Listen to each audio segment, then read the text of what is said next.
What it do, y'all? We back with another episode of Wrestling with Exotics. It's your boy, the franchise kid, franchise Jerry himself, and I got my dog with me. Think I need to feed you water. And y'all already know what's going on. We're gonna be talking about the best 5 theme songs in all of WWE from our perspective. And we're gonna start off in order with my number 5, the NWO. And I fuck with this group heavy because they were all former world heavyweight champions. And when you heard this shit just made you feel tough, man. Listen to this, y'all.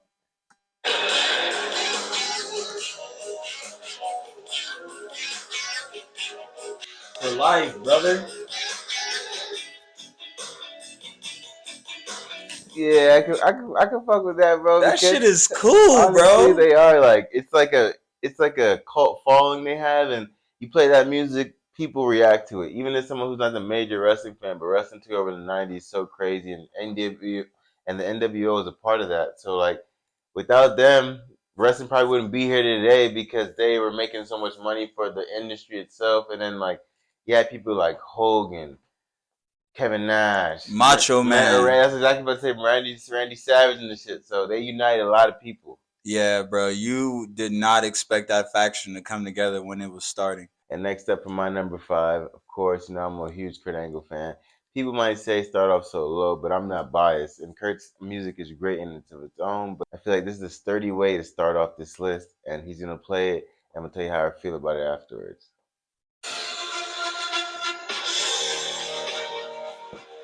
He psyched himself up, bro. You gotta.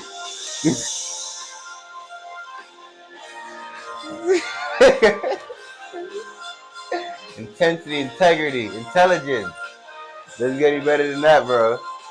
Yeah, bro, I ain't gonna lie. When I heard Kurt music, I know he coming out to do somebody. Yeah.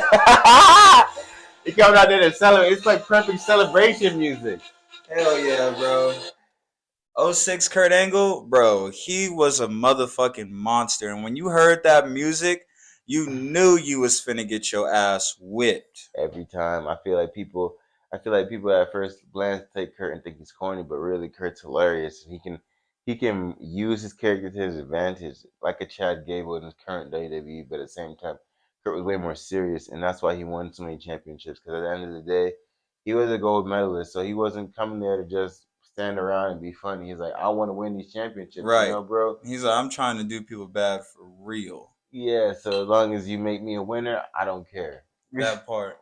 And now we're gonna be talking about number 4 on my list, MNM. And that's Joey Mercury, Melina, and Johnny Nitro. This was one of the coolest groups in all of WWE for a little bit, bro. They used to come out with the titles hanging from their waist, and they do the freaky shit on the bench. Like, that shit is tough. So I'm going to go ahead and play that for y'all real quick. Every time I hear his music, I just think about him when he came to Raw and started beefing with Jeff Hardy. Yeah, that was a good feud, bro. Yeah.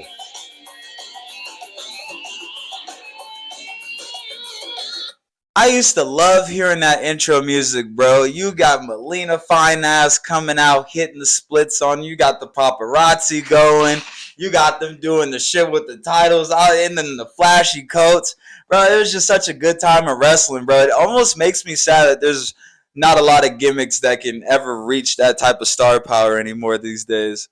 It's hard because they were so committed to the gimmick. At first, when I watched it, I was like, who are these Hollywood people? I'm like, but it's just the whole point. Right. And it's like, I feel like there's rarely anybody committed to the gimmick, like going above and beyond for you to really believe that that's who they are outside of the screen. If you would have asked me in 2006 what I thought Eminem were doing, I said probably hanging out with Britney Spears like they be talking about. I'm like, they be talking about it. They look like they. Hell yeah, they look like they best friends with Kevin Federline. I swear.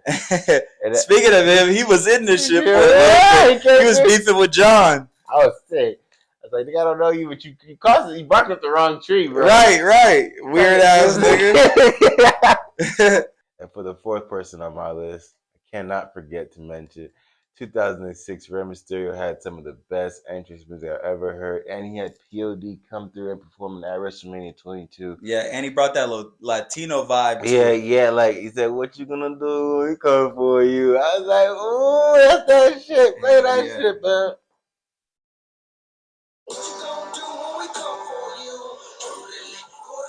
I learned Spanish for this shit. It taught me Spanish. No cap. Hey, no cap. I swear to God.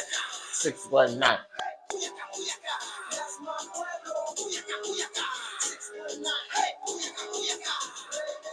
Rey Mysterio. Vato Corobo San Diego. See, look at that Pusero. Like Space Invaders. One the maddest. Yeah. 5150. Speaking Spanish, nigga. Nigga, what the fuck? Y'all too young for that. You know what I'm saying? Too young for that shit, bro. That too shit, young. You know better than that shit, bro. I swear to God, bro, that was one of my favorite Mysterios, though. Like R.I.P. Eddie, he did that year for Eddie, bro, and it capitalized. that was a legendary year for Rey Mysterio. Solidified him to be a definite Hall of Famer, and I'm just happy. Like he won it at WrestleMania, even though I was just watching today him losing his spot to Randy. Yeah. So it's just like I can't believe that Randy actually paid it off. That's why that music video right there is just like the hardest shit you'll ever see. I swear to God. And speaking of the hardest shit you'll ever see, this is one of the hardest theme songs that you'll ever hear, and this is Mark Henry. Beat him up, break his neck, nigga.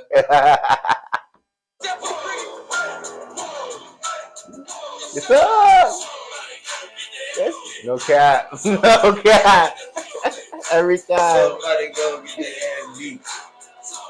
Yo, I remember he did Kurt hella bogus one time. Beat him up, break his neck.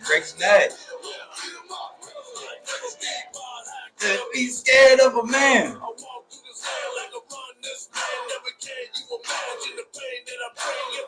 That was you in the streets of the G. Bro, that shit was fucking hard, bro. And when he had 3-6 Mafia come out and perform it, just random on UPN. I was like, this is wow. I was like, this nigga Mark can post straight. Mark was niggered out. Yeah, he was niggered out. He was like, yeah, sing that shit. I'm about to come fuck this white boy up. Hell yeah, bro. Mark used to get me turned in a motherfucker when he came out. That's so funny, bro, because he really was on his bully. He changed his music because that shit wasn't his music at all. He had some weak ass generic shit that he was like, nah. I'm about to be a world champ. When he was a world champ, bro, that actually came out to that shit. Yeah, that made it even more cooler, bro. Seeing him with that World Heavyweight Championship, the big gold, that's the one he deserved for real. For sure. That was time for my third overall pick on this list of top 5 favorite intro music. Has to be Rob Van Dam. Every time I heard that music, bro, it just got me like, ooh, he about to come out here and look faded as fuck and beat everybody up. Hell yeah. Rob Van Dam never even really talked shit to these and people. He made the bodysuits look cool. I ain't gonna lie, bro. He's the only one that never had a singlet that he's like, this nigga, at least he was spray paint this shit. He always, I like that he never, every week was something different. He never let him see you in the same one again. And he'd pop out with a cool one for the pay-per-views. And shout out to Seth. He recently paid homage to RVD in Extreme Rules when he dressed up in that dragon shit. And I was like, thought that was cool. But let that shit bang, man. Let them know what one of a kind's all about. 100%.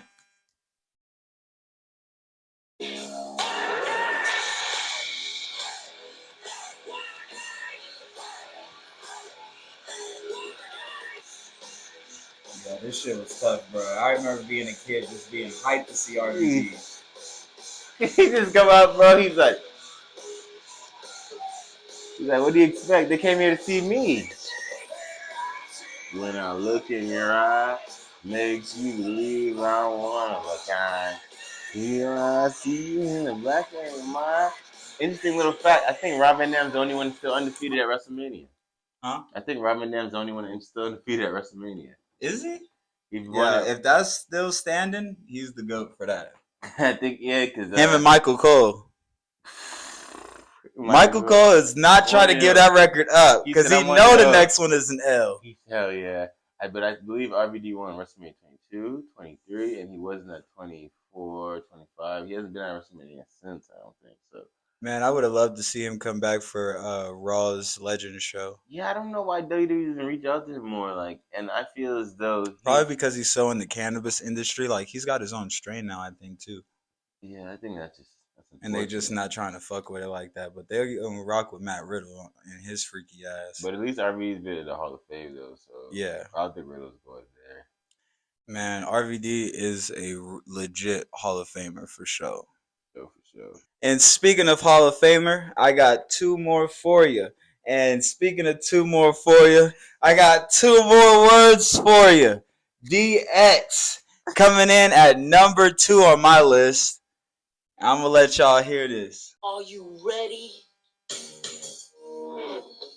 Man, when you hear this shit, boy, you gotta react. Yeah, I'm ready, nigga. Start moving furniture and just get on the ground. Special shit.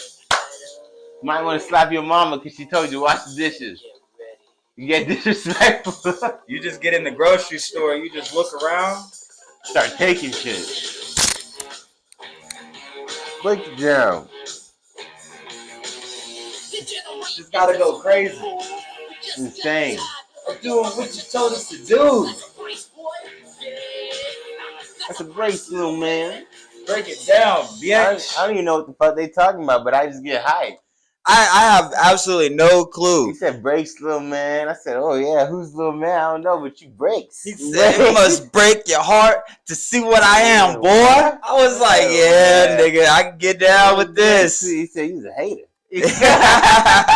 Speaking of evil, hating ass motherfuckers, man. I swear to God. My number 2 favorite entrance music has to be Randy Orton, bro. Anytime he came out, bro, it was just on some, I'm ready to fuck this vibe up. Yeah. You think you found peace, but no. Nigga. There's no peace.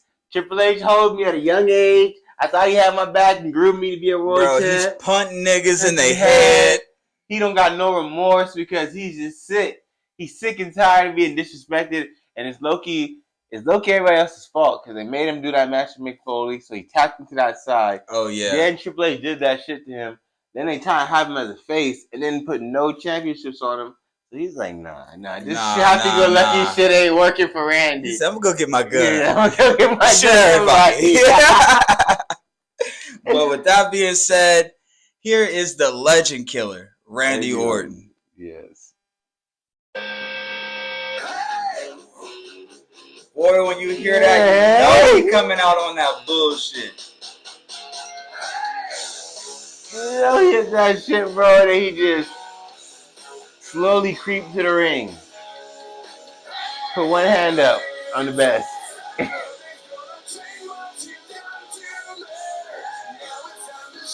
With that shit raining down on him, bro, that shit, he said, Randy the only nigga that did that shit and made it look cool. Hell yeah. He had to take what was his, man. Every chance he got. Yeah, that was definitely one of my favorite versions of Randy Orton, no matter how much I hated him. All right, and that brings us to our number 1. And this is one that me and my guy can both agree on. It's just the hardest WWE theme song in all of history. When you hear this shit, you get amped. You know, man, business about to pick up in the it's time to turn the fuck up. You know what I'm saying? The show has really begun now. John has got one of the best intro musics in all of wrestling, bro. When you hear his music, you just stop everything what you're doing. And I love that he don't come out right away. You got to feel that vibe first. You got to feel that energy. And bro, like I'm down there getting chill bumps just talking about it because I remember as a kid just hearing that, and then you just get so hyped, and then you hear that, bro. I'm about to play this shit for y'all, man, so that way y'all can really catch a vibe, man. Get your hat on real. You gotta get your hat real low on them. Damn, they got it like this and.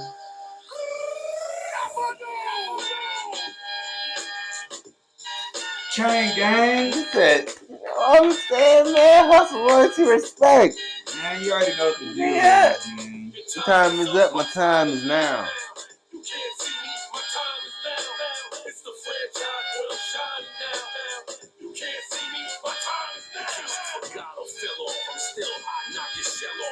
Stack check and franchise doing big business. I finish soldier, and I'm feeling you fighting. Chumps like a thunder and lightning. like you get. I'm harder than nails. I keep it on lock like I'm part of the sales. Still, I got the whole block wishing they can roll my division, but they going fishing. I got you so straight. Push your mouth like Colgate. This is John. This is a goat, bro. He come through anytime. Bro, every time, bro, he come out, bro. That shit bring back so much memories. Erupts the crowd, bro. He's a solid part of my childhood. John beat down everybody, and this is what you hear when Raw go off the fucking air. Yeah, bro. Bro, I miss the days that John Cena used to come out on a weekly basis, and low-key niggas really took that shit for granted. Because John used to come out every single week religiously, and he would wrestle somebody, anybody. It didn't fucking matter, bro. 5 moves to do on they bitch ass. Yes, and one of my favorite feuds that John has ever had was with Shawn Michaels, bro. Oh yeah. That was real cool. And now that I'm looking at it with adult eyes, I can see what Shawn was doing, and Shawn really built John up in a sense. You know what I'm saying? And yeah, that was just one of my favorite feuds. And I would say one of the hardest feuds to watch with John Cena was him and Randy Orton, that legend killer Randy Orton, bro. That's when he was kicking John Cena's dad in the head, all type of shit. I used to want to get on the screen and just beat that nigga Randy up, bro. I swear to God, I was like, bro, if I was there, you would not be doing that to Mr. Cena, bro. We do not play like that where I'm from. But I just watched that the other day. He lost a match, and it was I want to say 2007. No, actually, I'm gonna say this 2008 or something. He snuck attack Cena's dad in the crowd. He just popped him and ran off. Bro, Randy just used to be doing some whole ass shit. Any chance he got. I want you guys to comment your favorite theme songs of all time, and we'll feature some of them on our show when we do a part 2 to this video. Until then, make sure you guys stay up to date with all the latest videos by clicking that post notifications button. And make sure you guys like, comment, and subscribe, most importantly. And share this shit with the world, y'all. Again, it's your boy, the Franchise Kid, Franchise Jerry, and I got my dog with me. I think I need a Fiji water once again. And you guys have been watching the greatest podcast running right now on YouTube, and that's Wrestling with Xotics. Holla, holla, holla.